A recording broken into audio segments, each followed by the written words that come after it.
Shalom alaikum Besem Hamasya. Saya sekarang berada di depan Kanisah Al-Mahad, gereja kelahiran Yesus di Bethlehem, Palestina.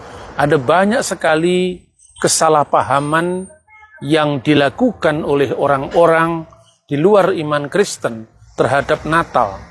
Bahkan pandangan teologis yang dipaksakan oleh pihak luar terhadap iman Kristen, dan tentu pandangan itu keliru, itu kemudian dijadikan alasan untuk misalnya pengharaman pengucapan Selamat Natal. Saya ingin membahas salah satu kesalahpahaman itu, di mana ungkapan Yesus sebagai Ibnullah, sebagai anak Allah, sebagai putra Allah, seolah-olah dipahami bahwa orang Kristen itu percaya bahwa Allah itu beranak dan diperanakkan. Pandangan yang demikian tentu jauh daripada kebenaran. Jikalau orang Kristen mengatakan Yesus adalah putra Allah, maknanya bukan Allah itu beranak secara fisik, melainkan Yesus dalam praeksistensinya sebagai Sang Firman atau Firman Allah. Sebagaimana disebutkan dalam Injil Yohanes pasal 1 ayat 1. En arki in hulokos, ke hulokos in prostonteon, ke theos in hulokos. Pada mulanya adalah firman, dan firman itu bersama-sama dengan Allah, dan firman itu adalah Allah.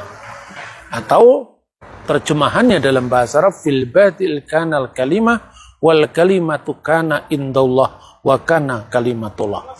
Jadi dalam posisi Yesus sebagai firman Allah, itulah maka orang Kristen percaya Yesus adalah putra Allah.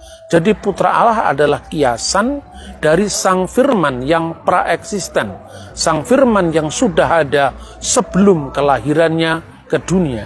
Karena itu iman Kristen mempercayai bahwa ada dua makna kelahiran. Yang pertama adalah kelahiran ilahi, divine birth of Jesus Christ. Dan yang kedua adalah kelahiran insaninya sebagai putra Maryam yang dilahirkan secara perawan dari Bunda Suci Maria. Makna yang pertama, firman Allah yang lahir dari Allah sebelum segala abad. Inilah yang diungkapkan dengan putra Allah. Artinya Allah mewahyukan diri melalui Sang Firman. Sehingga Allah yang tidak kelihatan menjadi kelihatan melalui kedatangan firman-Nya. Allah menyatakan diri, mewahyukan diri dengan firman-Nya. Saudara-saudara yang terkasih dalam Tuhan, ini pun diungkapkan oleh Yesus sendiri. Tatkala Yesus berkata dalam Yohanes pasal 8 ayat 42, jikalau Allah adalah Bapamu, kamu mengasihi aku, sebab aku keluar dan datang dari Allah. Tentu aku keluar dan datang dari Allah itu bukan dalam makna darah daging manusia atau darah daging kemanusiaan Sang Kristus yang keluar dari Allah, melainkan firman Allah yang keluar dari Allah untuk mengungkapkan jati diri Allah. Karena itu dalam pengakuan iman atau yang dikenal dengan Qanun al-Iman dikatakan Yesus itu adalah wulida minal ab qabla kulli duhur, yang dilahirkan dari Bapa sebelum segala zaman. Mana ada orang yang lahir dari seorang bapa? Karena tidak seorang pun lahir dari seorang bapa. Tentu maknanya bukan kelahiran fisik, tapi kelahiran ilahi.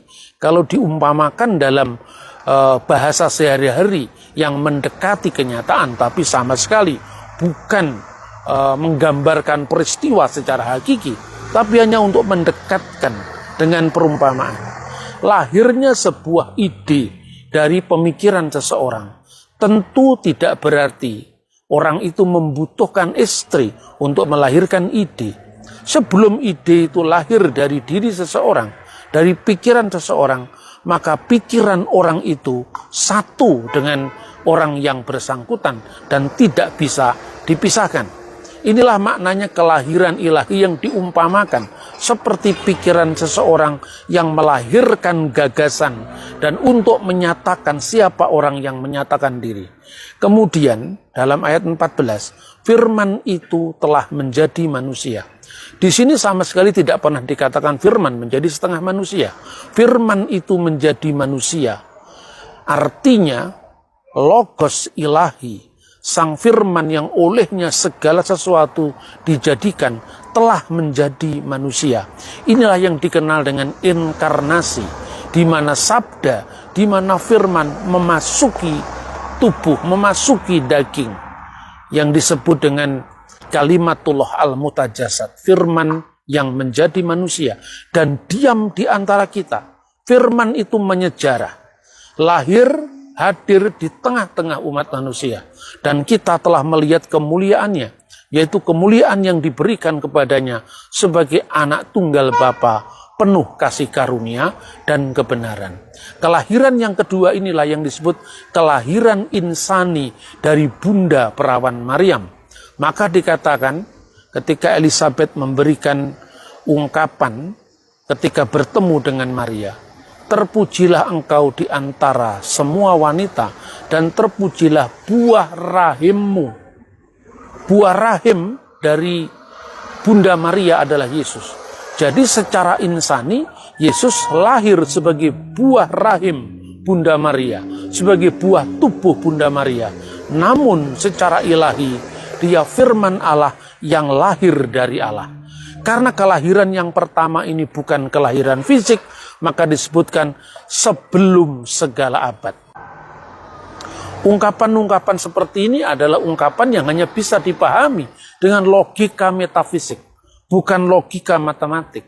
Karena itu, ungkapan lahir dari Bapa sebelum segala abad itu merupakan refleksi gereja dari awal sejarah kekristenan.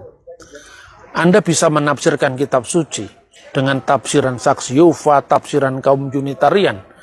Tapi lihat bagaimana para bapak gereja yang diajar sendiri oleh para rasul. Saya ingin mengutip, misalnya Mar Ignatius al-Antaki atau Santo Ignatius dari Antioquia.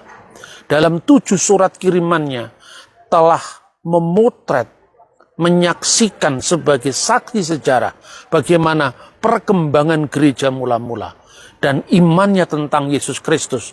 Dia mengatakan bahwa kita percaya dengan satu tabib agung kita, Yesus Kristus Tuhan, yang lahir dari Bapa, yang lahir dari Allah, sekaligus lahir dari Bunda Maria.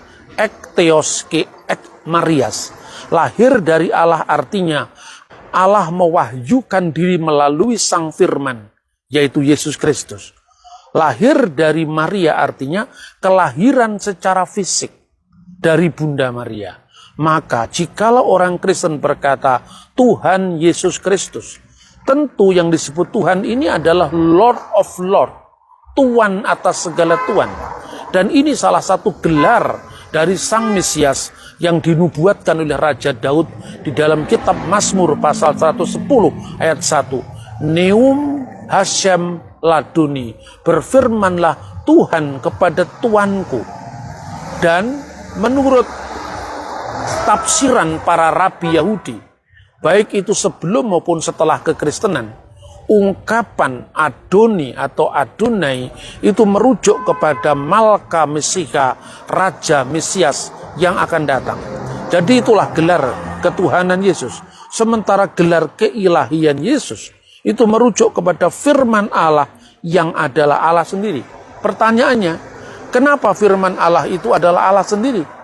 Karena tidak pernah ada waktu di mana Allah ada tanpa firman-Nya. Sehingga Alkitab mengatakan firman itu bersama-sama dengan Allah dan firman itu adalah Allah.